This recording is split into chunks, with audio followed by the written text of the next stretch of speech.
大家好，我是牛奶。为救小医仙，萧炎闯进叶家，强抢叶心兰。从心兰口中，萧炎得知小医仙三人刚到丹域后不久，紫妍就失踪了。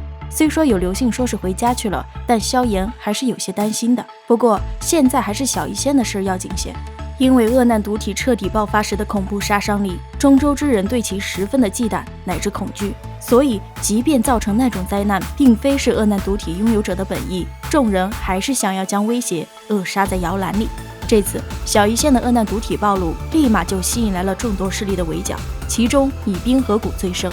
冰河谷最喜欢做的事就是夺舍别人的身体，从而获得一些特殊能力。小医仙重伤躲进洛神剑后，冰河谷的人马上就把洛神剑包围了起来。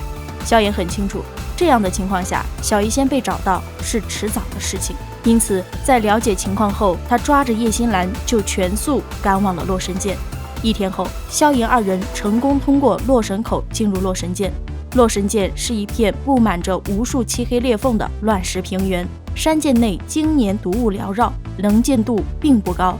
在如此复杂的情况下找到一个人，难度相当之大。好在小医仙曾给过心兰一只经过特殊炼制的寻毒鼠，有萧炎的异火护航，两人一鼠一路畅通无阻。很快便到了一处巨石后，巨石再往前是一片足有100丈庞大的山涧，几十道白色身影正围在山涧山壁上的一处洞口前。萧炎抱着叶心兰藏在巨石后，准备看看是怎么个事儿。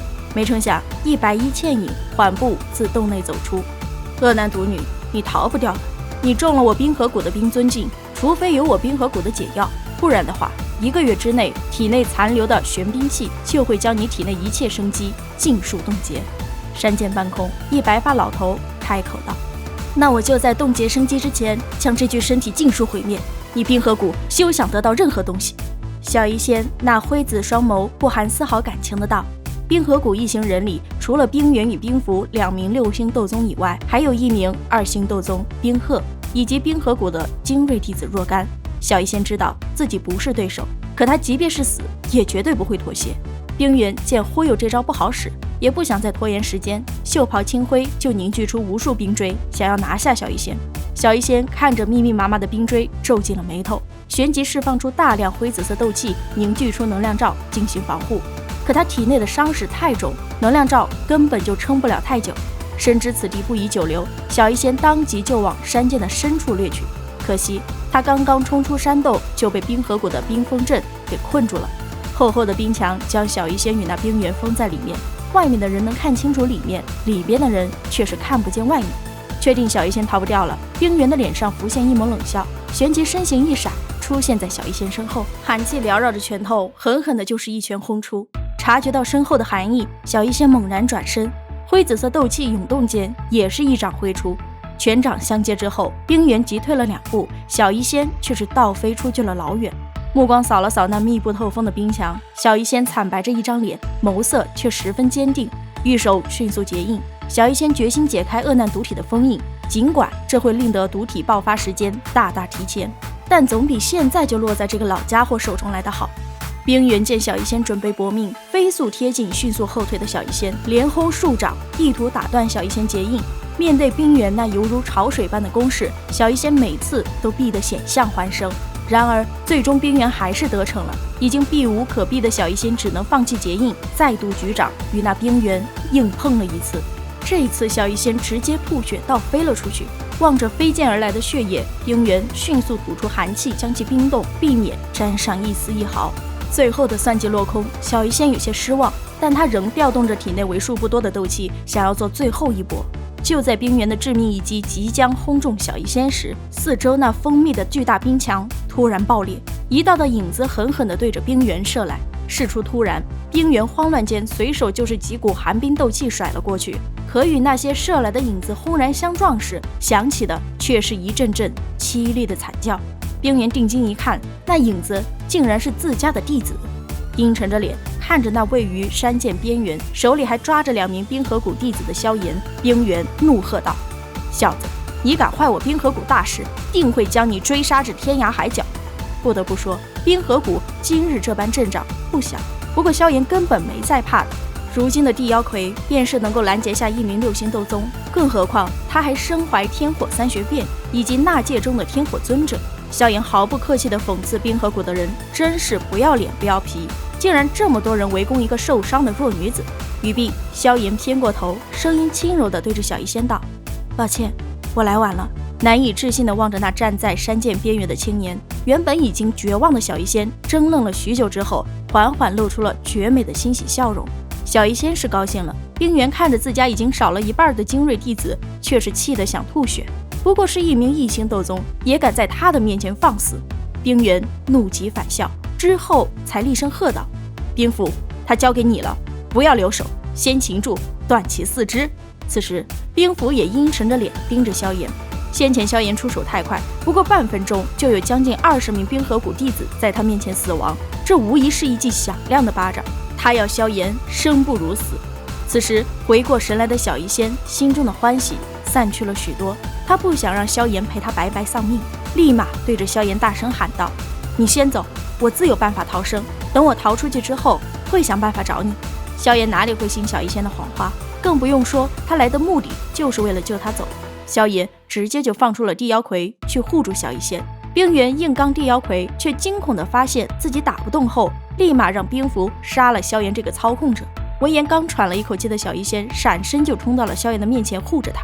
萧炎既感动又无奈，伸出手来将小医仙拉到身后，轻笑道：“你体内有伤，还是先休息吧，光凭这些人还翻不起什么浪。”闻言冰符顿时怒声道：“好狂妄的口气！冰鹤，你带着其他人擒住恶难毒女，此人交给我。”语毕，凝出一柄寒冰长枪就朝着萧炎攻去。冰符也带着众弟子攻向了小医仙。萧炎见状却是微微一笑，手指轻抚过白色纳戒，直接请出了天火尊者，扭了扭虚幻的身体。天火尊者吐槽萧炎又把他这把老骨头拿出来当打手。萧炎嘿嘿一笑，旋即拜托天火尊者尽快解决敌人，毕竟小医仙身受重伤，并不能撑太久。天火尊者也不墨迹，脚步朝前一踏，一股浩瀚磅礴的灵魂风暴便是席卷开来。见天火尊者竟然是8星斗宗，冰符吓得连忙搬出冰河谷的名头震慑，希望对方能够卖个面子，事后定有重谢。没想到天火尊者十分不屑的道：“冰河谷很了不起吗？冰符这种人在天火尊者面前根本不堪一击，不多时冰符就被揍成了一坨烂肉。”领头攻击萧炎的冰鹤也被踹断了骨头。